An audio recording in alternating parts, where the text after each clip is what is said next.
Hello, crafters and artisans, and welcome back to Psychedelic Squid Fiber Arts. Today, I'm going to be showing you how to make this style wool comb cover. This is part 2, and if you've seen my other part 2 for style 1, a lot of this info will overlap. If you haven't seen part 1, it does cover tools and materials that you'll need for this. And so we'll begin. To pick up where we left off, I'm going to take the cover and just flex out the seams to help shape it. Once I've done that, I'm going to test fit it onto my comb. Then we're going to test fit our strap to make sure it lines up the way we want on this side, and I'm going to wrap it around the back diagonally. Once I've got the strap where I like it, I'm going to hold the back in place so I can mark the angle I want it at and where I want to sew it to the cover. Remember to leave enough overlap so you can sew through both without issue. After that, on the front, we're going to use our awl to mark where the snap is going to sit, punching through the strap and marking the cover. Next, I'm going to cut my strap along the mark I made earlier. I'm going to punch holes in the edge of the strap and then repeat the same number of holes on the cover, plus 2, so that I can sew the edges of the strap down so they don't peel up with use. I'm going to line up my strap and use the holes in the black leather to mark the initial holes in the blue leather. Once I've punched the holes, I'm going to sew it together using my wax thread and leather needles. For the snap, it's going to be just like any other snap.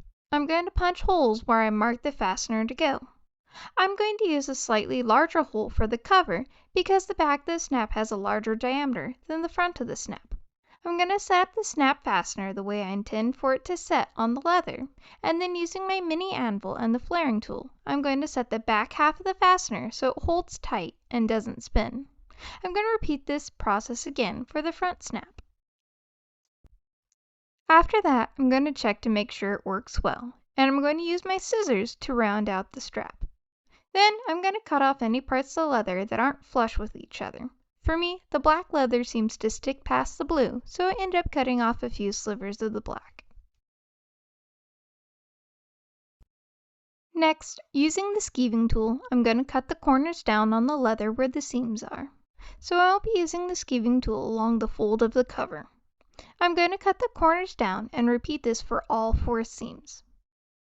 I'm going to apply burnishing gum to all the edges we just cut down and the edges of the strap. After that, I'm going to use my burnishing tool to round and polish the edges. It takes a bit of time to round and polish these corners, but once you do it, it'll really elevate the look of your cover. Then, using my template from earlier, I repeated the process for the second cover, mirroring the look of the first because I enjoy the symmetry. And there you go, another great set of wool comb covers. Please leave any questions you have in the comments section below. Thank you so much for exploring the depths of your creativity, and I'll see you next time.